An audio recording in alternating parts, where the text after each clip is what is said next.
బాగా చూపించడం జరిగింది అనమాట ఈ మూవీలో వచ్చేసి. అండ్ క్లైమాక్స్ ముందు కూడా హనుమంతుడి గురించి సముద్రకని గారు ఎలివేషన్స్ ఇస్తారు.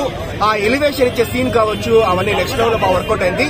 మూవీలో మంచిగా హై ఇచ్చే సీన్స్ అయితే ఒక 5-6 ఉన్నాయి. ఇప్పుడు మూవీ వైజ్ కూడా కంప్లీట్లీ బాగుంది. చిన్నపిల్లలను పిలుచుకొని వస్తే వాళ్ళు ఇంకా ఎంజాయ్ చేస్తారనమాట. ఎందుకంటే ఈ super man, spider man, bat man, ఈ DC మార్వెల్ ఇవంతా కంప్లీట్లీ ఫిక్షనల్. ఇదైతే ఇతిహాసం అనమాట, మన చరిత్ర, ఇది మన హిస్టరీ అనమాట. సో మనల్ని మనం చూసి ఇన్స్పైర్ అవ్వడం బెటర్. సో ఓవరాల్ గా Hanuman is great movie. Varalakshmi గారి క్యారెక్టర్ ఎలా అనిపించింది? బానే ఉంది బ్రో. వరలక్ష్మి గారికి మంచి స్కోప్ ఉందన్నమాట. హీరో, హీరోయిన్, వరలక్ష్మి గారు ఈ ముగ్గురే మెయిన్. తర్వాత గెటప్ సీన్ గారికి వచ్చేసి మంచి రోల్ దొరికింది. వెన్నెల కిషోర్ గారిది వెన్నెల కిషోర్ గారు ఒక కైండ్ ఆఫ్ అండర్ రిప్లేసర్ అనమాట. ఆయన కామెడీ రిప్లేస్ చేసుకోలేదు కానీ ఆయన వర్క్ క్యారెక్టర్ ಬಗ್ಗೆ ఎక్కువ కొంచెం పర్వాలేదు. ఓకే, అక్క తమ్ముడు కాంబినేషన్ ఎలా? బాగుంది. మనకు వచ్చేసి ఒక 2-3 సీన్లలో అయితే మన కళ్ళలో నీళ్లు కూడా తిరుగుతుంది అనమాట. వరలక్ష్మి శరత్ కుమార్ గారు and Teja Sanjay combination. So అక్క కోసం నిజంగానే బాగా కష్టపడతాడు.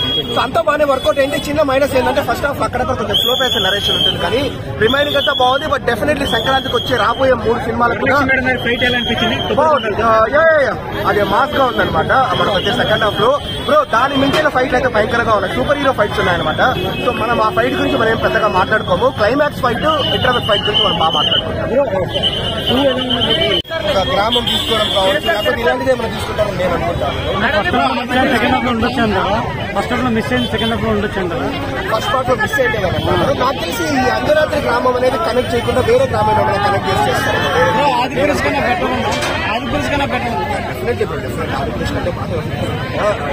అంటే ఆ ధోరణి వేరు, కంప్లీట్ గా దేవుడి మీద రన్ అయ్యారనమాట.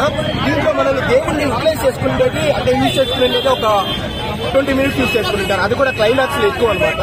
సో ఇక దేవుడి కంటే ఒక సూపర్ హీరో, ఒక అబ్బాయికి వచ్చేసి ఒక నార్మల్ అబ్బాయికి సూపర్ హీరో పవర్స్ వస్తే, హనుమంతుడి ద్వారా పవర్స్ వస్తే అంజనాద్రి గ్రామాన్ని ఎలా కాపాడతాడు, విలన్తో ఎలా ఫైట్ చేస్తాడు అనేది లైన్ అనమాట.